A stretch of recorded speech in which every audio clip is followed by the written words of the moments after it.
All right, great. All right, we'll do the formal introductions and then we'll get into it, okay?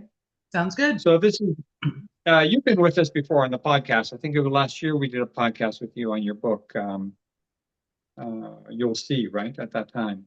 That's right. So we're speaking with Suzanne Groves on the what we call the Author Shout Out podcast, which is part of the International Writers Inspiring Change platform, which you know about. You've been with us for some years now. My name is Ray LaPlane. I'm an author. I'm also the host for the podcast. I also do reviews for iWIC, and I happen to have reviewed your book. You'll see, but I have not reviewed. I was not the one who reviewed the Pebble in the Pond, and I noticed you had another book called We Need to Talk. So I haven't read that one yet either. Yeah, there you go. Yes. So we'll Yeah. get into those. So where are we talking to you from? Where are you? I'm in Arlington, Texas. Oh, you're in Arlington, Texas. Okay. Mhm. So it's central time zone. That Yeah. is. All right. Yeah. So we have about a 7 hour time difference, I think, between us. Great. And what are we going to be talking about today? We're going to be talking about the new book, right? The Pebble in the Pond. Pebble in the pond. All right, Yes. great. Great. Well, okay, for the purposes of the viewers, because we'll be posting this podcast to our podcast page and we get people looking at it. We post it to YouTube, all over the place. And we also send you a copy of it so you can spread it around. So it gets a lot of traction. So tell the potential viewers something about yourself. Who are you? Your background. Sure. So I'm Suzanne Groves. I am a retired marketing communications executive. I live in Arlington, Texas with my husband, my German Shepherd, and two very bossy cats. We both have grown children who are not going to boomerang back, which is really lovely. I've been writing as long as I can remember and making up stories as long as I can remember. Um, I I was on a journalism track in college at the University of Texas at Austin, and then decided to move into liberal arts. So I wrote for the university newspaper, but my love was always fiction, particularly once I got into a creative writing program. Um, my sort of mentor, the author in residence at Texas, was my mentor, and he advised me not to pursue a career in which I'd be writing every day because it would ruin my desire to see my name on the spine of a book. So, like I've often done in my life, I chose to ignore that advice and ended up writing professionally for 36 years. Um, dabbling with starting novels over the course of the last 40 years, never never wrote anything that I loved so much that I wanted to finish it. Um, Mm. so I did write, my first published book was We Need to Talk, which is based on a communications methodology I developed in the corporate world of how to communicate through difficult situations in 4 easy steps. And Is it's that based on is that your own methodology or is it based on your experience and how to deal with? Okay, no, it's interesting. based on a methodology that I taught uh, far and wide to up and coming leaders and that kind of thing. My second book I wrote after the death of both of my parents. It's a memoir called You'll See, a story of narcissistic abuse, survival, and my journey to understand. And so that has done well. It was hard to write, as we discussed a year or so ago.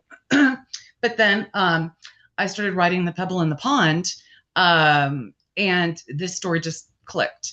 And so wrote it in I wrote it in 3 months. Took another year and a half to get it ready to see the world. A lot of editing, a lot of cutting, a lot of Mm, revising, a lot of crying, mm. fair amount of drinking, lots of gnashing of teeth.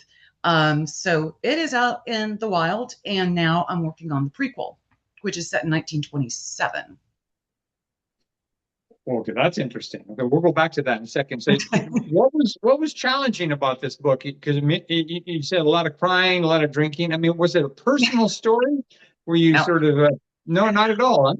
no. Well, it's so it's about women and women's relationships and why women kind of treat each other the way we do, sort of fundamentally. And it was based on lived experience of, being in dance team in high school, sorority in college, junior league, which is a women's organization, serving Mm, on female dominated boards. And so, it's my collective uh, mm, realizations and just what I've watched, what I've witnessed, and what I've learned. So mm, that partially informs the book. But I think what was hard was that because I had been writing professionally for so long, and had already published 2 books, I just thought writing a novel, once I get the story right, a piece of cake. mm, And my first editor was pretty rough on me. And there were a lot of things that she said just flat out didn't work in terms of character development or just weaknesses in certain plot points. But I had a certain arrogance because I thought, well, I've won awards for my writing. How different is this? And it wasn't until I swallowed a big dose of humility and allowed myself to be teachable that I could finally realize that, yes, I can cut 5 chapters. That's fine. Yes, I can rework this character arc. That's fine. Um, but that was the crying component of just, I've worked so hard on this, and now I'm going to have to basically rework it completely. Not unique to authors, as I've learned, but as someone who always just got it right the first time, it was hard. It was hard, but worthwhile. mm.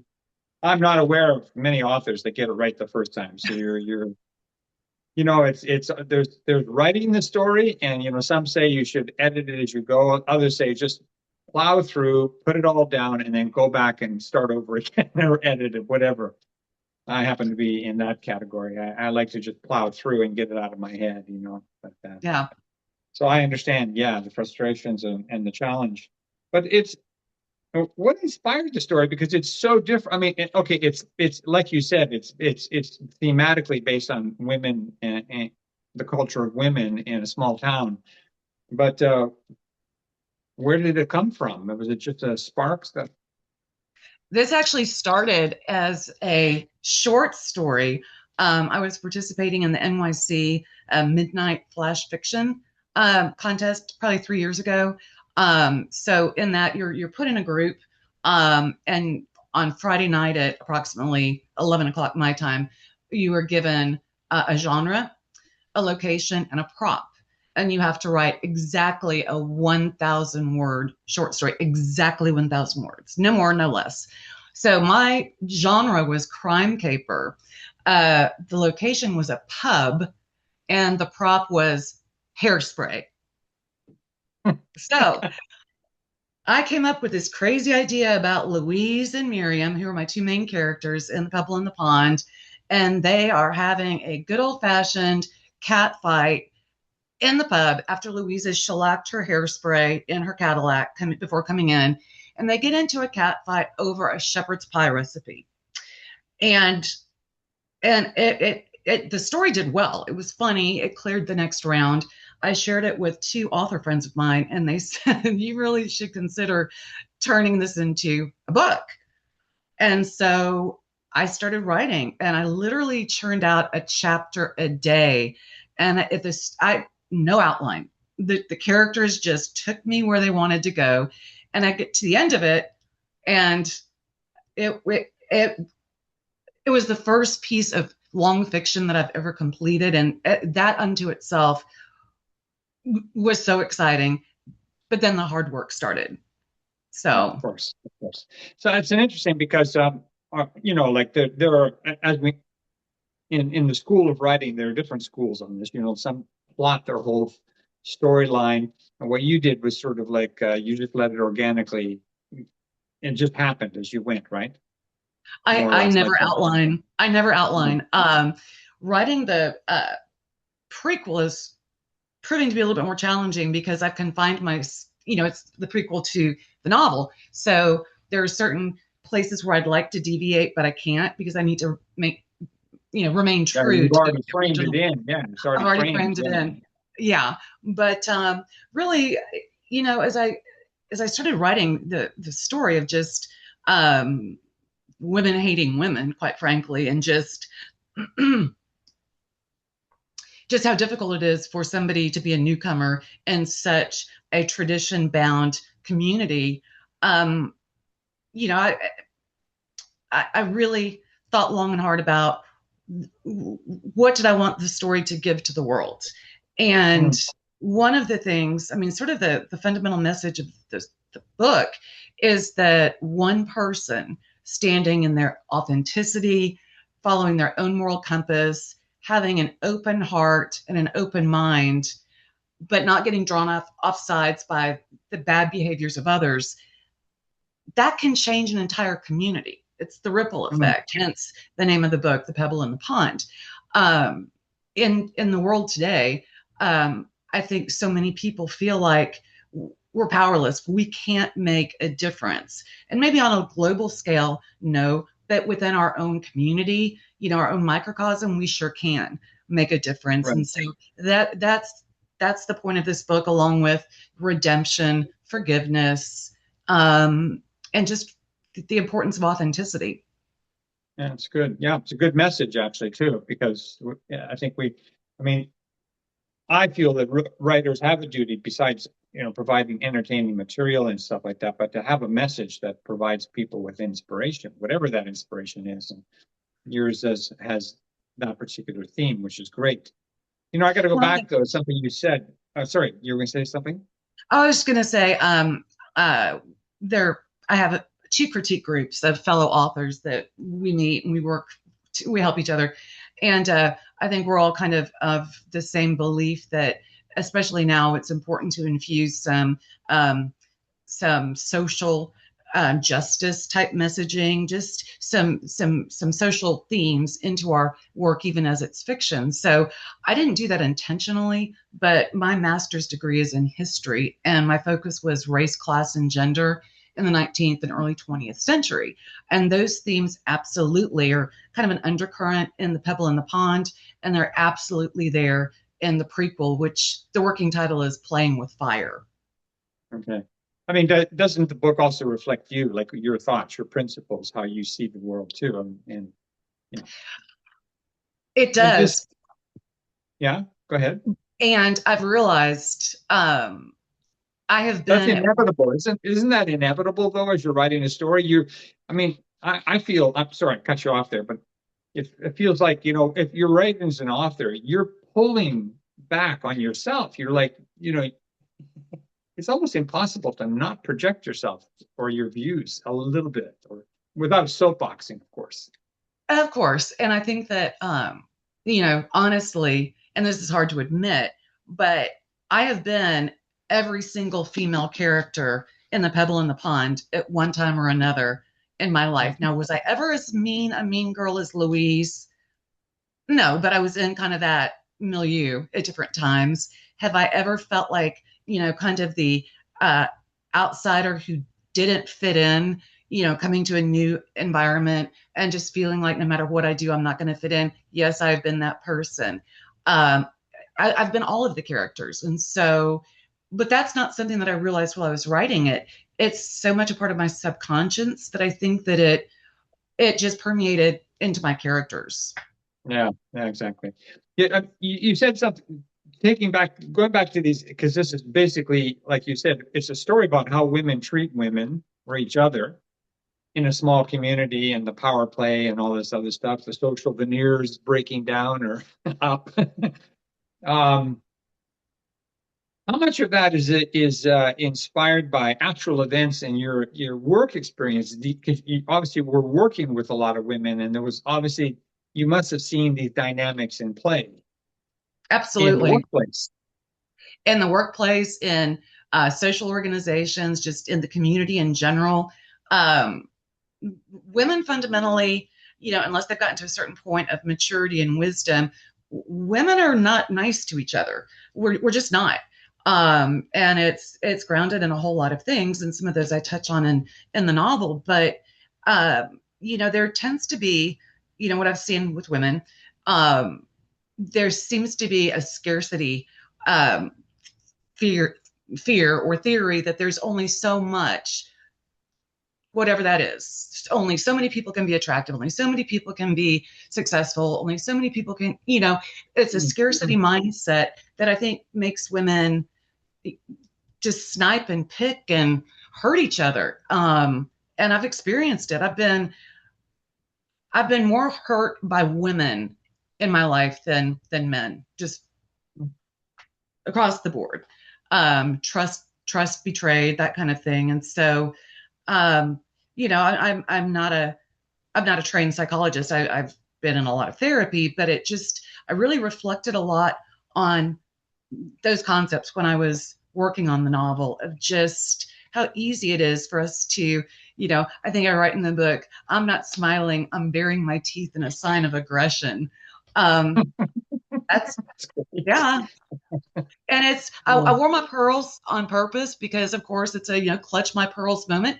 But the other thing, and it's a Southern thing, but the whole smile on your face saying, bless your heart, that is not a nice thing to say. So if you're ever on the other side of bless your heart, it's not good. It's just not good. It's code. It means exactly the opposite. And The I'll opposite, spare yeah. there's an expletive that goes along with it, but it's not nice. That's awesome. That's an interesting, really, it's an interesting dynamic. It's a world that, of course, from a male perspective, we don't see it like that, obviously. But men on men have a different dynamic that goes on, and I can't account for that very well. I'm not. But, my husband read the book and he knew what it was about because I would read it to him each night as I was writing the chapter. But when it was finally finished, I received my proof copy. He sat down and read it in a day and a half. And there are two different points where he cried, even though he knew the story. But at the end, he said, every man should read this to get a better understanding of why women interact the way that they do and why they behave the way that they do. And you're right. Men don't see the nuance that we see in each other. No. Yeah. No, probably we definitely do not. Thing. Pardon me? I said we definitely do not. I think I could speak pretty collectively on that. That's a good thing. Yeah. Well, that's interesting. So the small town, it's just interesting because this could be a story in so many small towns around the world, not just America. I mean, this power play, this dynamic that goes on, and the social hierarchy. And she comes in and she starts, because, like you say, because of her honesty, the main character, her forwardness, her good-heartedness, she actually kind of blows a hole in this thing. She exposes a hole, like I don't want to, spoiler on this thing, but she does expose a whole backstory. She sure does. A couple of them. Yeah. Yeah. Well, let's go back to, okay, so that's the Pebble in a Pond, and you're writing the prequel to it now. When's that going to come out? What's the plan on that? My hope is to get it finished. This is the book that won't end. I'm writing and writing and writing, and I'm going to have to cut a lot. So my hope is to finish writing it by the end of June, and then spend the rest of the year probably reworking it. So I'm shooting to have it come out, depending on my publisher's schedule. I'd really like it to come out next April or May, so it hits 1 year from The Pebble in the Pond. Wow. Yeah. That's great. What's the title? Oh, is there a working title for that? The working title is Playing with Fire. Okay. And it's the backstory of two of the key characters in The Pebble in the Pond, Iris and Rose Webster. And so these are the sisters, right? These are the sisters. Yeah. And so the prequel starts in 1927 in the same community, and it's requiring a little bit more research, which I love, just because I want to get every reference correct. But it's same thing. I mean, I'm taking on some pretty challenging themes in the prequel. Pardon me. I don't want to give any spoilers because it'll spoil. Okay. You don't have to do that. But okay, I'm going to go back on a point. You just stirred the pot again. Um, because when you said like if somebody said bless you or whatever, this kind of thing, this southern kind of like code or dialogue or whatever rhetoric. Your book, how if somebody from the South read it in a small community like that, would they consider that you're depicting actually sort of how it is or how I it think so. you, yeah, I think so. it may be fiction, but it's not fiction far from reality necessarily. I think the best fiction is close to reality. Yeah. That's my personal view, and this is considered literary fiction. I never, others have dubbed it Southern fiction. You're right; it could be set anywhere, but the town itself is almost a character. So, um, but no, I don't think anybody in that kind of a community would see it as a referendum on their lifestyle or Mhm. their community. But I think there'd be a lot of recognition of, wow, Louise Caldwell reminds me of so and so. Wow, Bitsy Butler sure does remind me of so and so. I think there would be a lot of recognition, but not a feeling of, that I've condemned any of that way of Oh, life. no, of It's course. just it. I would love for people to see, once they read this, that we don't have to interact that way. There's a lot of power in vulnerability, Right, not right. an original thought. Um, Miriam Llewellyn, my main character, can't be anything but vulnerable and authentic. Mm. She does not. Because yeah, because she is who she is. She's not part of that social strata. Right.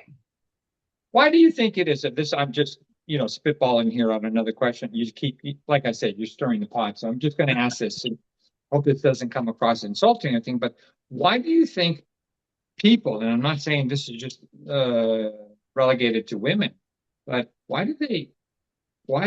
is there so much sort of talk behind people's backs and backstabbing and whispering and what is that? What is that dynamic that goes into play that people feel entitled to sort of talk down about people? I think that it's social currency in some respects. I think that one of the principles, one of the tenets of history and just life is that you create a sense of community by coalescing against an outside other. Mm-hmm. So the backstabbing and it's social currency, but it's also designed to kind of figure out who are my people so that I have a community of like-minded souls, a tribe, if you will, to insulate me from everything else. You think it's sort of a bit of like a survival mechanism, like it's sort of an impulse to like a natural thing to gravitate and separate out, like you say, the tribal alliances? I do. And I mean that, I'll tell a story from when my daughter was quite young. She had an aquarium, a freshwater aquarium. And so we had gone to the pet store to buy some new fish because we had a burial at sea of some of her others. And we were looking at the gouramis and we wanted to get some blue gouramis. Great. And in the tank next to the blue gouramis were red gouramis. And so I said to the shopkeeper, I'd like two red and two blue. And she said, oh, no, no, you cannot put them in the same tank. They will destroy each other. And I said, but they're gouramis. And she said, but they will destroy each other. And that kind of just describes what we were talking about. Interesting. Yeah, exactly. There's the social strata there. Yeah, that's And interesting. and Well, people, there is a type of person, uh, groups of people who find anyone that's different to be a threat because it may cause them to think differently, to reevaluate what they've always believed. And for a lot of people, it's easier not to do that, to just stay, keep their blinders on. Everybody in Stewart's Landing kept their blinders on until Miriam Llewellyn arrived in town. you said you majored in sociology? No, No, undergrad was English, master's is history. in history. Sorry.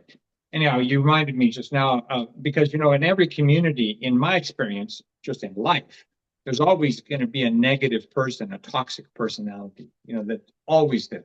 And it just reminded me of a book I read. I forget the author's name, but it was a book titled, I think it was called The Sociopath Next Door. I recommend it because it's a great. It's written by a psychologist who studied sociopaths, and she said, I think she said in that book that out of every 100 people, roughly, that you walk by on the street, anywhere from 2 to 4, 2 of them will be sociopaths.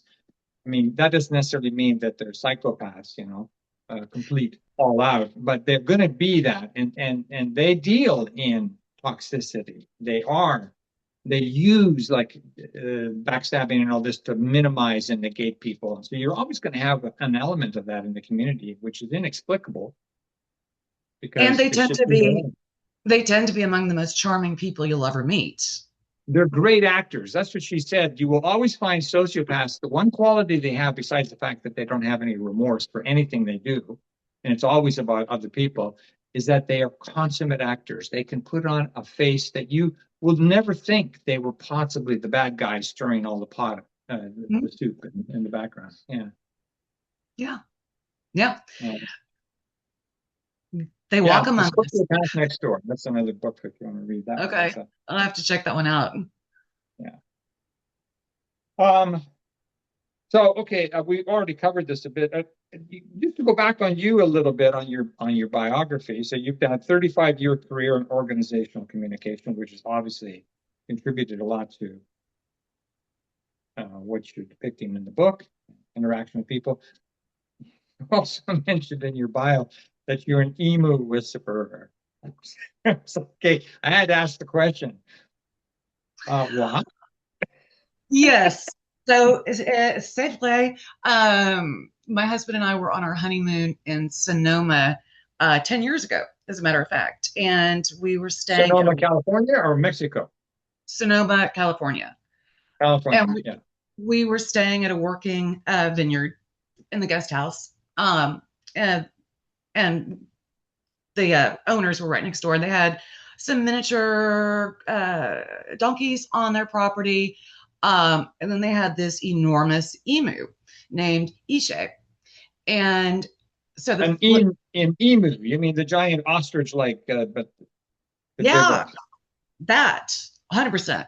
So, we got settled in the first evening, came down, had wine with them as we did every evening. And Michael, the proprietor, brought out some white bread and said, "Would you like to feed Ishe?" And I said, "Sure." I mean, I love animals. So they're up above on the deck. I'm down below. She comes plodding over. They're scary and they're big and, with the kind of neck. And I didn't really want her that close because little pterodactyl looking, aren't they? Like they are. So I kind of tossed the bread at her and she was very happy. And then she would kind of give me the side eye and, all good. My husband had the thought to run into our apartment and grab some tongs, which he brought out. And so then I started feeding her with the tongs and she came a little bit closer. We repeated that the second night. Again, all three are up on the deck above me. I'm down sitting on a ledge with Ishe. And so I'm feeding her with the tongs, talking to her. And at one point I put the tongs down and I took another piece of bread and I held it out to her. And she came in, she kind of gave me the look and then she came in. And so I stood up gently and she kind of pulled away a little bit. And so I'm still talking to her, give her another piece of bread. And then I just very gently lay my hand on her back. And she kind of did this. And then I kind of stroked her neck. They're gasping above because they had had Ishe for 8 years. Her parents had been killed by coyotes. They had her for 8 years and had never been able to touch her. So they immediately said, "You must be an emu whisperer because she won't let us touch her." For the rest of the time there, she let me pet her. So the mystery solved right there. I'm an animal whisperer in general. We have crows murders and murders of crows in my neighborhood. They all know me. They call for me. I go out and I feed them peanuts. We've got geese out on the water. They bring their goslings over. I talk to them and feed them. It's animals are easier than people a lot of the time. Yeah, just as sentient and intelligent. I mean, maybe they don't have articulated thumbs and fingers like us, but they can talk and they can communicate. They're They, amazing. they can, yeah. Yeah. Um, well, I'm going to throw this on the table because I think we may have discussed this earlier when we were talking about your book last year, and you'll see, because obviously that's a very intimate story about your life and the stuff you went through and Yeah. dealing with your abusive father and all that stuff. So, a pretty brutal story, but also had its own inspiring message too about surviving and just getting on with life despite all of it, you know. But so obviously you have a message for women. Clearly, there's a theme here that goes through your books. What are you're living in America right now? What's the atmosphere like for women? What do you want to? Is there something you want to say to that through your book? I mean, I don't know because I'm sitting on the other side. We see America from the perspective of, okay, we saw the abortion laws changing, the sort of a little bit of it appeared more like a sort of a push for fundamentalists through recidivism, if you might say, pushing women back into the household. And what's your stand on that, or what's your view on that? I mean, are we? The women who are paying attention are terrified. And it's so my daughter is 26. I just Mm, turned 60. Um, so we're seeing it from very different points of view. I've got friends who are older than I've got friends who are younger than I. I think we're all, those of us who are older, remember we know history. We remember that women could not get a credit card or open a checking account in their own name until 1974. I would have been 9 years old at that time. Women, trying to break into the labor market and to be taken seriously, and then to not be harassed, not be discriminated against, to, work hard to get a fair wage, to have reproductive rights, body autonomy. Those were all things that women fought for. The generation immediately before mine, and I'm first year Gen X, we did too. To mm, see all of that just gone or under threat it's terrifying. And double it when you live in a state like Texas, where uh, we are so decidedly red, and we have a state government that has no regard for women whatsoever. Um, and then just you look at what's happening socially with, just the failure to protect women who have been sex trafficked. I'm referring to the Epstein files. No regard given to any of that. And it just, you know, I think we're at a collective loss of what exactly it is beyond vote protest that we can do to be seen. But it feels pretty bleak. And I know that my daughter and her friends are uh, very concerned about what the future holds for them. mm. Yeah, I know it's interesting. I mean, it's sometimes hard reading the media and the news coming out of America, unfortunately, because from our perspective over here in Europe, But I've lived in the States for 35 years. I know the other side of it. So, I'm a little bit older than you, so I've grown up and seen those women's rights develop, and now I Mhm. see this pullback, like the tide is going the other way. Absolutely. I mean, there is I believe he's up in Moscow, Idaho, a preacher who has been very open about the fact that women should know we should lose the right to vote, that we should basically he wants everybody to be a traditional wife, stay at home, have no ambition, have no career. Of course, we all know that that's economically impossible anymore. Families, both parents probably need to work. But that's not an isolated opinion. It's a little bit of the Handmaid's Tale in reality. It it is, and Right. for it, I grew up believing that, not to be too political, but I always thought that the Republican Party was about minimizing government interference in business and in your personal life. And that's 180 degrees from the reality that we're living. Right. And it's, And you're sometimes living right there in the red states, so it's kind of rough. I'm not, I vote straight blue. So it's a little challenging. I've learned though not to stick my head in the sand, and I don't try to be hyper militant. But if I get into a discussion with somebody and I know that their political views are markedly different from my own, I don't shy away from the discussion. And I urge them not to either, because the only way that we're going to come to common ground is if I can understand why you think the way you do, and I need you to understand what I value, and is there a midpoint?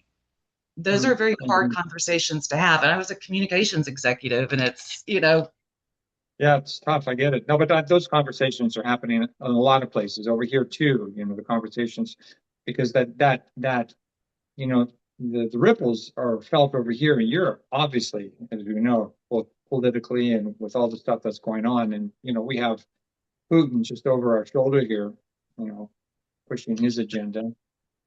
right. But I And think, there's a conservative wave, I think, that at least I'm seeing happening in parts of Europe. So it makes me wonder what people think we're going back to. To go back to what were the good old days that we're trying to legislate our way back to by taking freedoms away from people. To me, it doesn't make any sense. no, it doesn't make any sense. It's a That's a different agenda that altogether. But the only reason I brought it up, and it's great that you spoke so candidly about it, is that I feel that in reading your books, I always feel this undercurrent. You're waving the flag for women. Women's rights. Stand up and um, not to back down and not to accept this kind of stuff, because I think, like you say, it feels bleak, but it was bleak back in the 60s and 70s too, when women were fighting up again, and they were like, it was an uphill battle. So it can be done again. It can be done again. Women have to have their rights protected.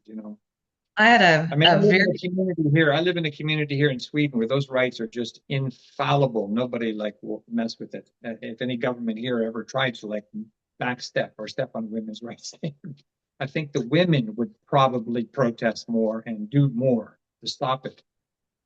It I it it's inviolate. We have to just treat it like that. a dear friend of mine of many decades who passed away 3 years ago now. But she was one of the people that I spoke to off and on as I was working on my memoir, because she knew my father, and she witnessed a lot of what I wrote about, and I was equivocating whether or not to go forward and publish the book. And she got really angry with me at one point, and she said, quit being afraid of yourself. And for whatever reason, those words stuck with me. And I think that if I were to give any piece of advice to women generally, beyond own your authenticity, don't turn into something else for somebody else. Be you for you and for the world. I think the second piece of advice I would give is don't be afraid of yourself. Mm. And by that, don't be afraid of your voice. Don't be afraid of your power. Don't be afraid of your influence. Don't be afraid to be that ripple in the pond, just because what's the point? What's the point of a safe life? Exactly. That's really well said. Thank you. Yeah. Well, okay, we've already asked you what's coming down the line, so you're working on the next book, so we won't ask you to tip that card anymore right now. All right, so we're coming up to the last question here. I think you remember I asked you this question before a year ago, but maybe you have a different answer. If not, it doesn't matter. What if you were talking to a new author right now, sitting in front of you? What would be the one thing you'd tell them to encourage them to pursue that that tangent? It's the same. It's probably the same advice. You own your voice. Don't try and emulate anybody else's style. For all that is holy, do not join a bunch of writer social media groups because it will it will it will make you quit. It will defeat you before you've even started. Um, Choose the advice you adhere to very carefully, but just write. Do not try and edit while you're writing. Just write and write to please yourself. And then ask yourself why you're writing. Because if your answer is because I want to make a lot of money and I want to get famous and all those things, stop. Because the likelihood of those things happening is little to none. What's your why? What is it that you have to say that's unique or that you want to say differently? And then just have the courage to do it.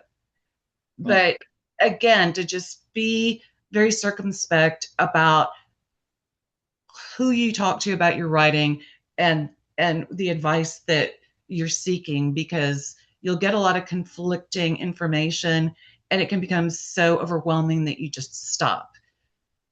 yeah, exactly. It's Yeah. interesting. Those are great points. And it reminded me of I'm reading a book right now by an author from she's an American author, and she writes a story about her life. She's also writing about her life.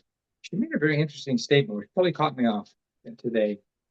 She said, and I'm paraphrasing. She said uh, she had to figure out why she was writing her story and who would even bother to read it. And when she realized that the important thing was to just write the story because it wasn't just about her. It was about, there were a lot of other people in her life who could relate to it. And there were a lot of people who maybe were not part of her life who could relate to it. But ultimately, it's part of life. So when you tell your story, you're putting to words experiences that other people, um, instead of putting the puzzle together, it's putting pieces together for the world. You don't know who's going to read the book. You don't know how it's going to influence another person, you know?